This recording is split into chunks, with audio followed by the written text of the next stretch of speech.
In this video, we're going to learn about the OSI model. And if you've dealt with networking for any period of time, you've probably had some exposure to the OSI model. Now, a lot of people don't really love to deal with the OSI model or think about it, but really once you kind of demystify and explain what the OSI model means and get used to working with it, you'll find it really is an essential tool to kind of talk about networking protocols. So all the OSI model really is kind of like a logical representation of how our devices on a network can communicate with each other. And the job of the model is to break down all of the functions that have to get performed by these components that are connected to the network, and then it breaks them down into simplified layers. So let's start out with the very basics. What does OSI stand for? What is the OSI model? Well, it stands for Open System Interconnect Model. And the model includes 7 layers. And what I want to actually add in here is a little bit of an additional layer that I sort of think at the top of the OSI model. Right, so here we see the application, presentation, session, and kind of on down the line towards the physical, right? And that's the actual physical media, like a copper wire or a fiber optic cable. I like to put at the top of the model one additional layer. And I call this layer simply the user layer, right? At the top of my model here, that's where the user resides. So as the information is flowing up through the OSI model, it's getting closer to my user actually seeing and utilizing that data. So now that we have our user at the top of the OSI model, let's look at the layer below that, the application layer. And this is a really simple layer. This is what the user is going to use. This is what the user is going to see, right? This is some application like Outlook for email, right? And so this is what the user themselves will actually interact with and utilize to receive this data. The next layer is the presentation layer. The presentation and session layers are actually pretty closely linked to each other. Think of these as the things that my operating system needs to do to communicate with some other operating system. For example, I could have Windows running on my machine and I may be establishing a session with another Windows machine. That's what the presentation and session layer do. And honestly, in this video, we're not super concerned with these top 3 layers, application, presentation, and session. These are kind of like the things that are happening within my computer. And we're not so worried about that from a networking perspective. So we don't spend a lot of time on application, presentation, and session layers. So for these 2 layers, let's just call the presentation layer my operating system. We'll call the session layer, this is how my operating system talks to other machines. And now we get into the layers that we're more concerned with when it comes to networking. The transport, network, data link, and physical layers. So the transport layer involves ports and protocols, things like FTP, SSH, HTTP. Those are all different transport layer protocols. And what they govern is how is my data actually moved from point A to point B? Is it going to be reliable? If so, we're talking about TCP. Is it going to be unreliable? If so, we're talking about UDP. And we have these different protocols that basically do things differently, right? Different types of traffic have different needs. So, for example, let's talk about an unreliable type of traffic. Let's say we're streaming video through Netflix. Well, we don't need to guarantee the reliable delivery of that data, right? Let's say that a packet is dropped or lost. Well, we're not going to go back and retransmit that packet because at that point it's too late, right? The time has already come and gone for that packet.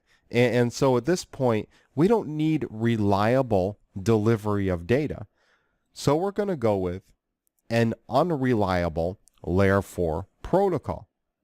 Right? And that's suitable for certain types of data. However, for other types of data, that might not be suitable. We may need to ensure that every last bit of data that gets transmitted is received. And that's where we're going to use TCP, the reliable delivery of data. And TCP involves significantly more overhead. With TCP, the two nodes that are communicating with each other are going to use tools like checksums to ensure that everything that the sender has sent is actually received by the receiver. And so this involves more overhead and more verification, and therefore it's a little bit less efficient.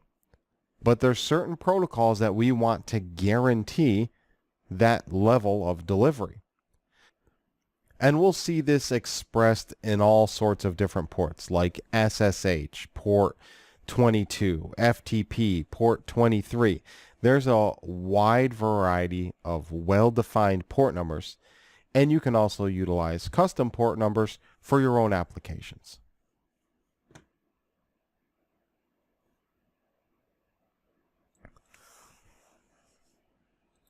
The next layer we'll take a look at is the network layer. This is layer 3. And this is the layer where things like IP addresses and routers reside. So every device on a network has a unique identifier called an IP address. And we may send packets to things like a default gateway, which is commonly a router.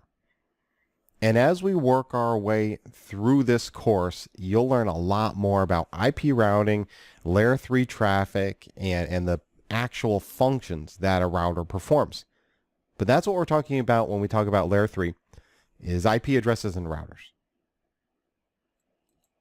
Layer 2 is our data link layer, and that layer is commonly associated with Ethernet. So at the data link layer, we're talking about things like Ethernet, about our Ethernet switches, about protocols like ARP, CDP, and we're talking about our local area network, right? The ability to interconnect devices with a switch that are on the same network. Now the final layer, the lowest layer on our OSI model, is the physical layer. And this is the physical stuff, right? It's things like cables. If you have like a microwave wireless transmitter, that's the physical layer. If you have a fiber optic cable, or if you just simply have an Ethernet cord connecting your computer to a switch, that's the physical layer. So if something happens at the physical layer, we're typically talking about like a cable that's been cut, or some other kind of actual physical component failure. Those are the things that create issues at the physical layer. Okay, so now that we've defined the 7 layers and given you a really basic understanding of what is occurring at each layer, let's talk about some of the failures and some of the terminology that is used to associate failures with these 7 layers. And we're going to work our way from the bottom up, because if I was troubleshooting an actual network, that's what I would do. If I have a network problem, I'm going to start by eliminating the physical layer as a potential issue. And honestly, more often than not, that's where you're going to find the problem. So, what sorts of problems can occur at the physical layer? Well, at the physical layer, we're talking about something physical happening, like somebody has unplugged the wrong cable, or somebody has accidentally cut a cable that wasn't supposed to be cut. Or maybe if we're talking about wireless, it's common to see things like interference, or even with Ethernet, that's why that cabling is shielded, right? Because other sorts of electrical devices and things like that can interfere with our cables. So if we're having a layer 1 problem, that means something's wrong at a physical level. So what sort of failures can actually occur at this data link layer? Well, we have a few listed here, and let's kind of work our way through them. Now, in modern switches, we will almost always have a VLAN associated with a port on a switch. Right? So you're going to plug a device into a switch, and that device will be associated with a certain VLAN. We're going to have a video on VLANs coming up shortly. But essentially, here's how it works. If one virtual machine is in VLAN 10, let's say, and another virtual machine is in VLAN 20, they won't be able to communicate with each other over layer 2. It's a way to kind of break my switch up into segments and make it almost feel like multiple switches. Right? There's certain machines that we don't want to have them communicate over the switch. I'd like to force their traffic through a firewall or something like that. That's what we accomplish with a VLAN. So if we've improperly configured a VLAN, or if we've configured a port in the wrong mode, those are data link layer type issues. We can also have broadcast traffic on a layer 2 network. The most common form of broadcast traffic is ARP. And this is where one device is trying to discover the MAC address of another device. And if I have loops in my topology, that's going to result in something called a broadcast storm, where broadcast traffic just goes around and around and around infinitely from one switch to another until it brings our network to a screeching halt. We'll learn about spanning tree protocol in an upcoming video, and that'll help us to ensure that these loops do not exist in our layer 2 network. So those are some layer 2 type problems. Right?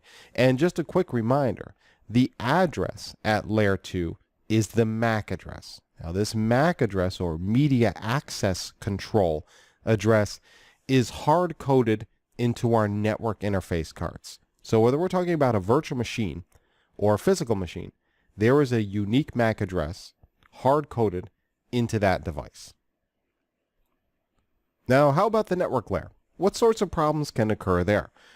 Well, the most common problem is a duplicate IP address. Right? Maybe I've got two virtual machines or physical machines or whatever that are on the same network and have been configured with the identical IP address. That's not going to work. Right? Every machine on a network has to have a unique identifier. The IP address has to be unique. And so if we have IP conflicts, that's going to be a layer 3 problem. Or if we have a misconfigured router, maybe routing entries missing from a routing table. Problems at the router level, those are layer 3 issues.